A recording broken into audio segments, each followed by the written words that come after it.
Environmental ministers from right around the world use Thursday's events to compare notes on initiatives that their countries have adopted in line with the Paris Agreement. The United Nations has also launched a report highlighting the impact of advancing sustainable development goals. The report shows how much the UN Development Programme has assisted more than 140 countries to access grants for climate change initiatives. In the meantime, China has released its first guide for green supply chain procurement, which is essentially an effective emissions reduction plan. Over 70 Chinese real estate enterprises have committed to making their whole supply chains entirely green. Let's get the latest details, of course, from Maria Galang. She's been covering this event live from Marrakech. Maria, good to see you. Let's focus on that particular last story. How will this commitment to having a green supply chain right across the board actually work in practice? And is it possible to have a totally green supply chain without in turn raising costs for end consumers? Hi, Rama. Well, in theory, it does sound pretty simple and great, doesn't it? But putting it into practice is going to be very, very difficult, and it's going to take many, many years, especially here in Africa. It would require industries, companies to manage their supply chains in a completely green way. That's from the sourcing of raw materials, to the production, to end consumption. And that's going to be very, very costly, especially here in Africa. We already are struggling in many African countries with importation costs and taxation of the very basic of items such as solar panels or electric cars. Now, in the developed world, there's this big push to move towards these green societies, green companies, green households that have green electronics, even green security. And that means that a lot of companies are going to have to develop a lot more affordable green technology. Here at the COP22 venue, there's an entire area set aside for this. I went to have a look. This is COP22's Green Zone, where more than 30,000 delegates from private companies and the civil society are engaged in side events and presentations. It's also where new, exciting gadgets are on display.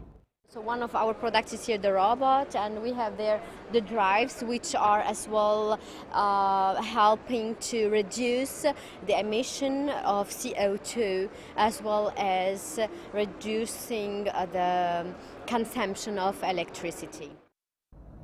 The Green Zone puts focus on green technology and information transfer between people from all walks of life. Magnificent. I mean, it's good. I mean, everything is like wow. I mean, it's okay, good. I've been really enjoying like seeing what climate change can bring about, and I mean the improvement and the level of development, technology, and advancement, and the efforts. They're all good. Seeing the number of partnership, and seeing how government, organizations, NGOs are. Or how you call it, putting money into this. I really want to see a lot of countries, a lot of communities getting involved to see how best we can go zero emission.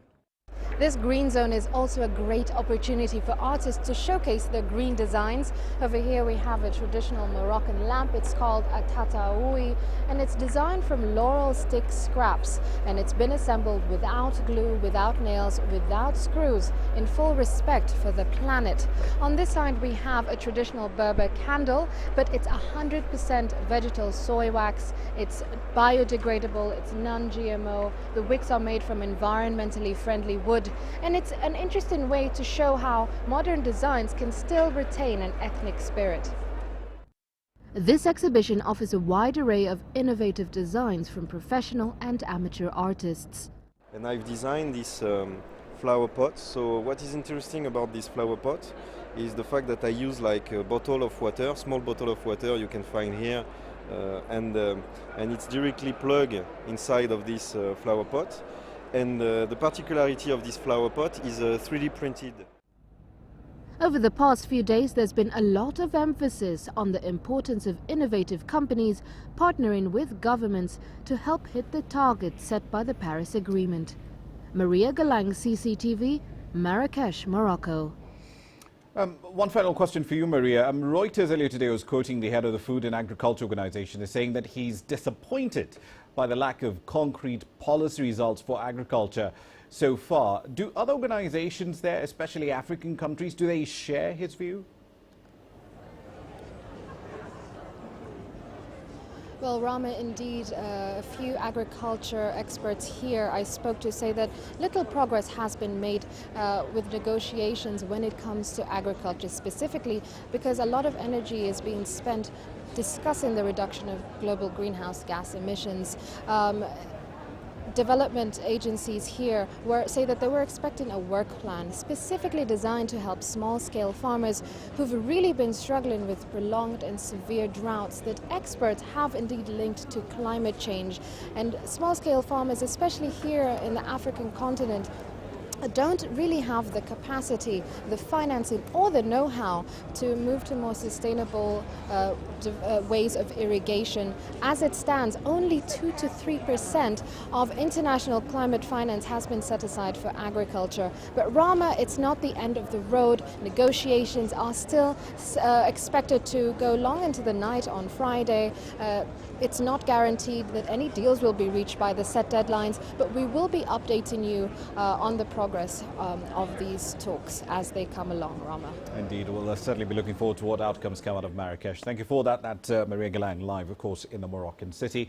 Expect a lot more to come from that part of the world in the next 24 hours.